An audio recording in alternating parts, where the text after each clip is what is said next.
اعوذ باللہ من الشیطان الرجیم بسم اللہ الرحمن الرحیم رب اشرح لی صدری ویسر لی امری واحلل عقدۃ من لسانی یفقہوا قولی۔ السلام علیکم ورحمۃ اللہ وبرکاتہ۔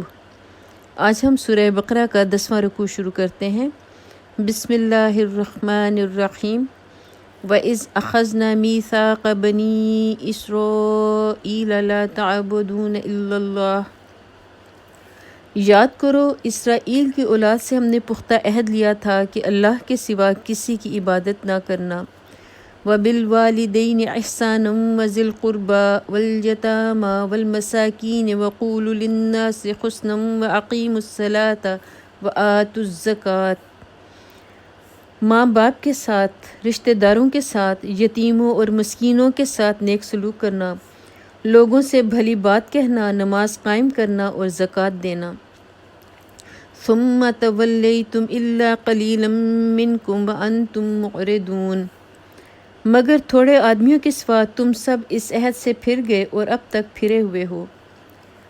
وَإِذْ أَخَذْنَا مِيثَاقَكُمْ لَا تَسْفِكُونَ دِمَاءَكُمْ وَلَا تُخْرِجُونَ أَنفُسَكُمْ مِنْ دِيَارِكُمْ ثُمَّ أَقْرَرْتُمْ وَأَنْتُمْ تَشْهَدُونَ۔ پھر ذرا یاد کرو، ہم نے تم سے مضبوط عہد لیا تھا کہ آپس میں ایک دوسرے کا خون نہ بہانا اور نہ ایک دوسرے کو گھر سے بے گھر کرنا۔ تم نے اس کا اقرار کیا تھا، تم خود اس پر گواہ ہو۔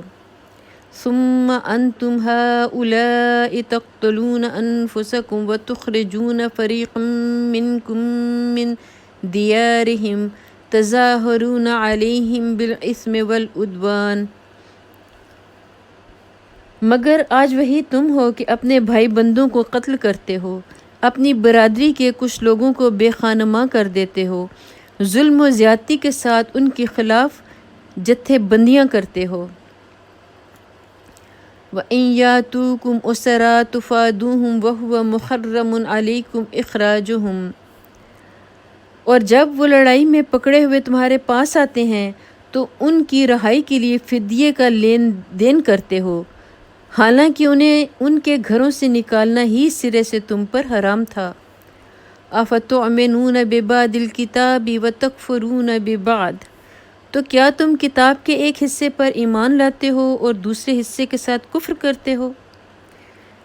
نبی صلی اللہ علیہ وآلہ وسلم کی آمد سے پہلے مدینے کے اطراف کے یہودی قبائل نے اپنے ہمسایہ عرب قبیلوں اوس اور خزرج سے حلیفانہ تعلقات قائم کر رکھے تھے، یعنی دوستی کر رکھی تھی۔ جب ایک عرب قبیلہ دوسرے قبیلے سے برسر جنگ ہوتا تو دونوں کے حلیف یہودی قبیلے بھی اپنے حلیف کا ساتھ دیتے اور ایک دوسرے کے مقابلے میں نبرد آزما ہو جاتے تھے۔ یہ فعل صریح طور پر کتاب اللہ کے خلاف تھا اور وہ جانتے بوجھتے کتاب اللہ کی خلاف ورزی کر رہے تھے۔ مگر لڑائی کے بعد جب ایک یہودی قبیلے کے اسیران جنگ دوسرے یہودی قبیلے کے ہاتھ آتے تھے تو غالب قبیلہ فدیہ لے کر انہیں چھوڑتا اور مغلوب قبیلہ فدیہ دے کر انہیں چھڑاتا تھا، اور اس فدیے کے لین دین کو جائز ٹھہرانے کے لیے کتاب اللہ سے استدلال کیا جاتا تھا۔ گویا وہ کتاب اللہ کی اس اجازت کو تو سر آنکھوں پر رکھتے تھے کہ اسیران جنگ کو فدیہ لے کر چھوڑا جائے، مگر اس حکم کو ٹھکرا دیتے تھے کہ آپس میں جنگ ہی نہ کی جائے۔ فَمَا جَزَاءُ مَن يَفْعَلُ ذَلِكَ مِنكُمْ إِلَّا خِزْيٌ فِي الْحَيَاةِ الدُّنْيَا۔ پھر تم میں سے جو لوگ ایسا کریں ان کی سزا اس کے سوا اور کیا ہے کہ دنیا کی زندگی میں ذلیل و خوار ہو کر رہیں۔ وَيَوْمَ الْقِيَامَةِ يُرَدُّونَ إِلَىٰ أَشَدِّ الْعَذَابِ وَمَا اللَّهُ بِغَافِلٍ عَمَّا تَعْمَلُونَ۔ اور آخرت میں شدید ترین عذاب کی طرف پھیر دیے جائیں، اللہ ان حرکات سے بے خبر نہیں ہے جو تم کر رہے ہو۔ أُولَٰئِكَ الَّذِينَ اشْتَرَوُا الْحَيَاةَ الدُّنْيَا بِالْآخِرَةِ فَلَا يُخَفَّفُ عَنْهُمُ الْعَذَابُ وَلَا هُمْ يُنصَرُونَ۔